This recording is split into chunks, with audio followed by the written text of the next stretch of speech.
വിശുദ്ധ മത്തായി അറിയിച്ച സുവിശേഷം 15-ാം അധ്യായം 21 മുതൽ 28 വരെയുള്ള തിരുവചന ഭാഗം.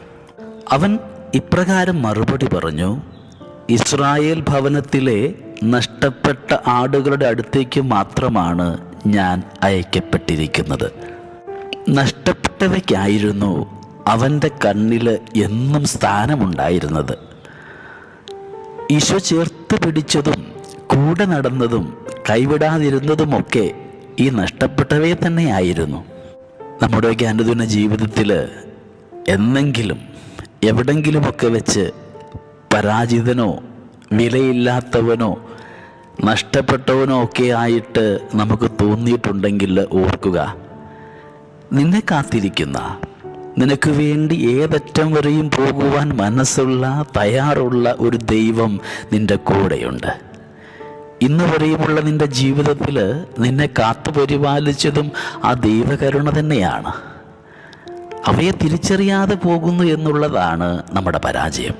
നീ ഒറ്റപ്പെട്ടു പോകുമ്പോഴും, സങ്കടത്തിലായിരിക്കുമ്പോഴും, ഒരുപാട് നന്മ ചെയ്തിട്ട് തിന്മയായിട്ട് ഭവിക്കപ്പെടുമ്പോഴും, ഒരുപാട് പേര് കൂടെ ഉണ്ടാകുമെന്ന് കരുതിയിട്ടും പലപ്പോഴും ഒറ്റയായി പോകുന്ന നിമിഷങ്ങളിലൊക്കെ നീ നോക്കേണ്ടത് കുരിശിലേക്കാണ്.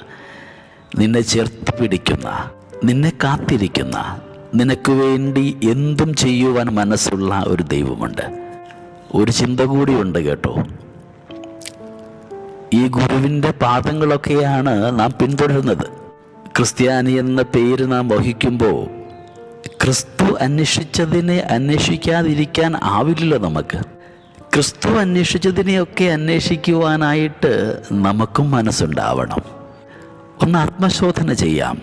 നാമൊക്കെ ഇന്ന് അന്വേഷിക്കുന്നതും കണ്ടുപിടിക്കുന്നതും സ്വന്തമാക്കുന്നതും നിലകൊള്ളുന്നതും ചേർത്ത് പിടിക്കുന്നതുമൊക്കെ ഈ നഷ്ടപ്പെട്ടു പോയവ തന്നെയാണല്ലോ അല്ലേ? അതോ മറ്റെന്തെങ്കിലുമൊക്കെയാണോ? ക്രിസ്തു ഓർമ്മിപ്പിക്കുന്നു, ചുറ്റുവട്ടങ്ങളിലോ പാർശ്വവൽക്കരിക്കപ്പെടുന്നവരിലും പീഡിപ്പിക്കപ്പെടുന്നവരിലും ഒറ്റപ്പെടുന്നവരിലുമൊക്കെ നീ ഇന്ന് കാണേണ്ടത് ക്രിസ്തുവിൻ്റെ മുഖം മാത്രമാണ്. ഏവർക്കും ഒരു നല്ല ദിവസം ആശംസിക്കുന്നു. ദൈവം നമ്മളെല്ലാവരെയും സമൃദ്ധമായിട്ട് അനുഗ്രഹിക്കട്ടെ. നമ്മുടെ കർത്താവ് ഈശോ മിശിഹായുടെ കൃപയും പിതാവായ ദൈവത്തിൻ്റെ സ്നേഹവും പരിശുദ്ധാത്മാവിൻ്റെ സഹവാസവും നമ്മെല്ലാവരോടും കൂടെ ഉണ്ടായിരിക്കട്ടെ, ഇപ്പോഴും എപ്പോഴും എന്നേക്കും. ആമേൻ.